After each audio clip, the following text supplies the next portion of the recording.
Hello and welcome to the John Ark Show. Today's show is called How to Completely and Legally Disappear Off the Grid. Before we begin, I want to encourage you to subscribe to our channel for free. You can also like, comment, and follow us. We're going to have a lot of great celebrity interviews coming up, so make sure to click on the notification bell so you can be notified every time we upload a new episode. Also, we ask that you post a link to today's show on all your social media to help spread the word about our show. Now, let's get started. There is a fast-growing population of desperate people out there who need to disappear, and they need to do it for a number of reasons. Some of those reasons are completely legitimate and legal. Maybe they have a spouse or a partner that's trying to hurt or kill them. Maybe they've fallen in with a bad crowd of people, and now those people are trying to hurt them. Maybe the court system has completely failed them. Maybe they're being targeted by people trying to steal from them or blackmail them. Maybe they have other legitimate reasons for needing to disappear. Now, we don't advise anyone use these techniques if they're trying to hide from law enforcement or they're involved in illegal activity. If you have broken the law, then you need to get a lawyer and solve your problems legally. But if you have legitimate and legal reasons for needing to disappear, then we're going to show you some very unique and powerful techniques to accomplish just that.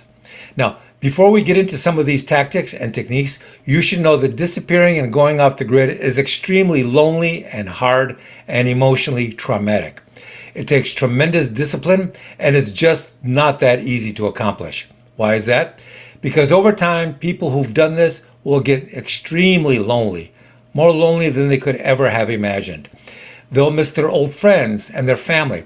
They'll miss their old neighborhood and the places they used to love to go. And they will miss reconnecting with their friends and loved ones so much that they may just sabotage their efforts to stay hidden and get caught. So be careful. The first thing you need to do is to tell your friends and family that you're going off the grid and you're going to disappear for a while. Tell them you're going to do this and that you don't want them calling the police and telling them that you've disappeared. The last thing you want if you're going to disappear willingly is to have law enforcement hunting for you because they may believe that something bad happened to you. Next, you need to erase as much of your social media footprint as possible. Delete all your photos and your posts and any and all information you can from your social media sites. Next, you need to eliminate your current electronic footprint behind. Get rid of all your current electronic devices. You don't have to throw them away, just stop using them and put them away in a hidden place somewhere. But don't take them with you to your new locations. Get a burner phone, a new laptop, and basically replace all your old and existing electronics with your new electronics. Don't bring any of the old devices with you because they can be tracked and identified, oftentimes even if you've deleted many of the files. Just use the new equipment going forward. Next, you're going to have to create a false digital footprint that creates the impression that you spend a lot of time going to places with your phone and other devices that you really don't. You're going to need to create a false social media footprint that talks about all the fake plans and places and activities that you enjoy doing, but you really don't. These are diversionary tactics. These fake digital footprints are all designed to mislead and divert the bad people trying to track you down. If you're really thinking about relocating to Florida, then create a fake digital footprint on social media that talks about how you fantasize about relocating to California. Point these bad people in the opposite direction of where you plan on going. The next thing you want to do is use only cash. Do not use credit cards or electronic payments because they will give you away. They're very easy to track and use to locate you. Now, before you disappear, you want to make a point of saving up as much cash as you can. Hide it in your home or some other location that only you know about. This cash is really important because it'll help make you untraceable and it will keep you going until you develop another income at your new location. Next, you're going to want to relocate to a small or mid-sized town somewhere. Find a city or a population of about 50,000 people. You don't want to go to a major city because they're more likely to be able to use things like facial recognition technology and other technology to recognize and track you down. And you don't want to go to really small town because in a small town, you're just going to stand out more as a stranger. People will notice you, and that can be really disadvantageous if you're trying to be very low key. Now, you want to relocate to a conservative town, a place where people mind their own business and tend not to pry. Next, you'll need to find a place to stay. To do that, you'll need to find a house or an apartment that's being rented out by an individual or a family. That's because they'll be less likely to use all sorts of computerized background checks on you.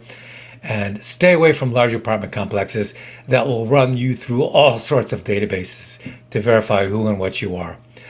The next important thing is money management. Obviously, you can't open a bank account in your new town, so how can you store or hide your money to protect it? Well, there are a number of techniques that you can use. First, divide your money into 4 equal portions, and then hide that money in 4 different locations that only you know about. This way, if somebody finds one of your money stashes, then 75% of your money is still safe in those other locations. Next, don't hide your money in obvious places like your bedroom closet or under your mattress. You have to hide it extremely well. You can hide it in the floor or inside the wall. You can hide it in the attic. You can buy inexpensive framed photos that allow you to hide money inside of them. In fact, they're designed for that with secret compartments. You can bury your money in the yard under a plant. Just make sure the container is waterproof and airtight. You can look up a long list of great hiding places online and then use some of those to hide your money. Next, you're going to have to use public transportation. Forget about owning or buying a car ever again. That makes it too easy to locate and track you. You'll have to move to a city with great public transportation, a bus system that can get you anywhere at any time in town. Once you're very safely relocated to a new location, then that'll make it very hard for them to find you. And it will give you the time you need to start working on a long-term strategy to return home back to your family and loved ones. Start looking for a great private detective or a security expert or a lawyer that you can hire to help you deal with whatever threats force you to go into hiding. Work on strategy with them that will keep you safe and will help you address whatever or whoever has been threatening you. Thank you for watching. I want to encourage you to subscribe to our channel for free. You can also like, comment, and follow us. We're going to have a lot of great celebrity interviews coming up, so make sure to click on that notification bell so you can be notified every time we upload a new episode. Also, we ask that you post a link of our show today on all your social media to help spread the word. Thank you, and we shall talk to you soon. Bye-bye.